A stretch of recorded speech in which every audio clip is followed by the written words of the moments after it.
আসসালামু আলাইকুম, welcome to SSC BMT academy.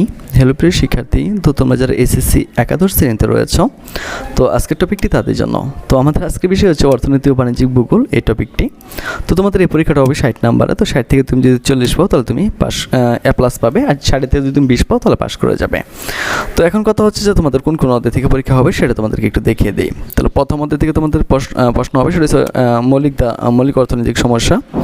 দ্বিতীয় অধ্যায় রয়েছে অর্থনৈতিক কতিপয় মৌলিক ধারণা। তৃতীয় অধ্যায় রয়েছে চাহিদা, যোগান ও দাম নির্ধারণ।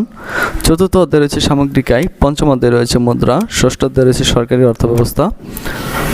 এগুলো হচ্ছে আমাদের অর্থনীতি থেকে, ঠিক আছে। আর বাণিজ্যিক ভূগোল থেকে আমাদের যেগুলো হবে সেগুলো হচ্ছে আমাদের প্রথম অধ্যায় রয়েছে বাণিজ্যিক ভূগোল। দ্বিতীয় অধ্যায় রয়েছে পরিবেশ ও জলবায়ু। তৃতীয় অধ্যায় রয়েছে কৃষিকাজ, প্রাকৃতিক সম্পদ ও শিল্প। চতুর্থ অধ্যায় রয়েছে বাংলাদেশের সংক্ষিপ্ত পরিচয়। ষষ্ঠ অধ্যায় রয়েছে বাংলাদেশের পরিবহন ব্যবস্থা। তো তোমাদের মূলত এখান থেকে এই প্রশ্নগুলো করা হবে। তো তোমরা চাইলে এগুলো দেখে নিতে পারো। আর চাইলে যদি যে সহজে ভালো একটি ফলাফল করতে চাই তাহলে আমাদের সাথে কন্ট্যাক্ট করতে পারো। তাহলে আমরা তোমাদের জন্য প্রতি বছর নিয়ে এবারে দিয়ে আসছি তোমাদের স্পেশাল সাজেশনটি।